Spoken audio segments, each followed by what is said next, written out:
Hello everybody, and welcome to Pan-Demic Cooking. Today I'm fixing a classic appetizer, Oysters Rockefeller. They're fresh, they're on the half shell, and I'm fortunate enough to have these oysters.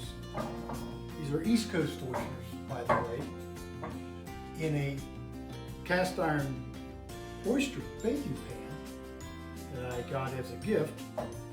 Lovely young lady from the West Coast, Ashley. Oysters Rockefeller is basically one of the classic appetizers in most steakhouses and upper end restaurants. It looks hard to prepare, it's very easy. On a scale of 1 to 4, 1 being the easiest, 4 being the hardest, this is still around a 1. It does take a little bit of time to get the base made, and we'll go through that, but after that it's very easy. History behind this Oysters Rockefeller is it really has a two-part history. The Hotel Rockefeller in New York City claims that they invented it. Where I have found that I think it really originated from is from New Orleans. I'm going to do it, the 12 oysters, 4, 4, and 4, 3 different applications. It's real simple. Because of time, I cut this down to this. I use butter in a saute pan. I use shallot, garlic, a little green onion. Now the garlic, I used about 3 cloves for this. And chives. That's the base. Dried chives, fresh chives, but that's the basic 4 or 5 ingredients. Watch it because the garlic will start to burn. Don't let it do that. The best spinach I found for this, honestly, is the frozen spinach, as long as you squeeze all the water out of it. And then I mix it about 1-to-1 ratio with fresh parsley. The New Orleans version has a lot of parsley in it. I then fry up 4 strips of bacon, crumble that up, put that into the base also, add a little bit of lime juice on top, mix that all in, and as you're mixing it, fresh, heavy cream. Not half and half, but heavy cream. 3 or 4 tablespoons to start, work it down. If you need more, add more. And that's basically the mixture that you want to use. Some cases they use egg whites in that green base, but it has a tendency to souffle a little bit higher than it needs to, and this is perfect the way it is.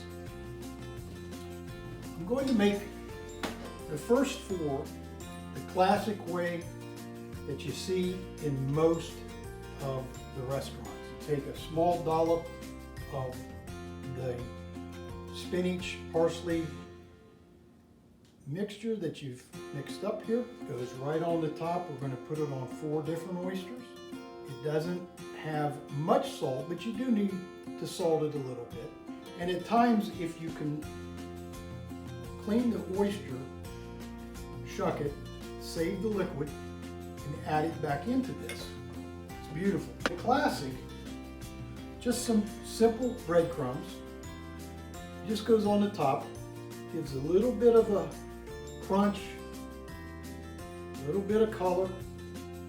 So far this isn't tough.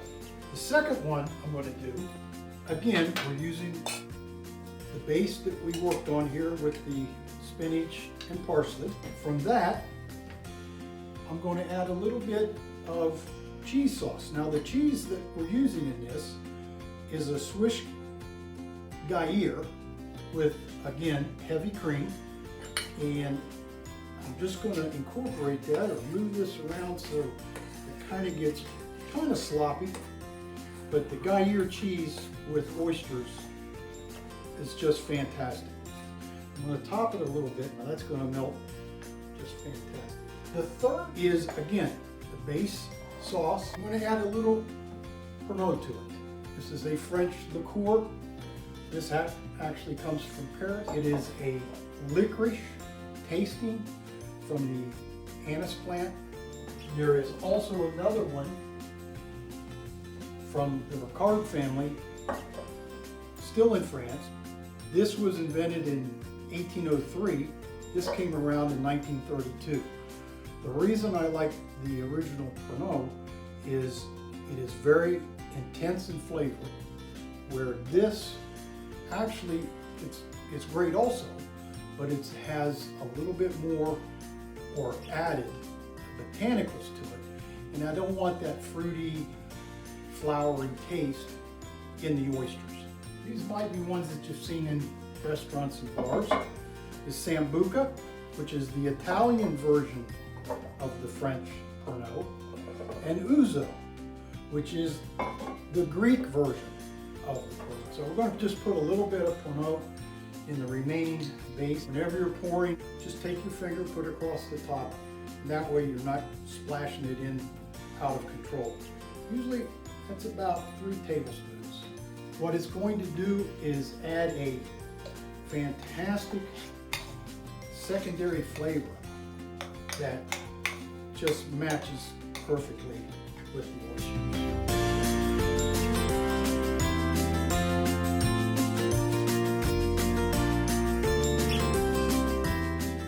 And I encourage anybody cooking in their house, anywhere, use your fingers. That's what you have them for. As long as you keep your hands clean, not a problem. Again, we're going to add some cheese. Now this is a Parmesan Romano blend. I shaved this down here.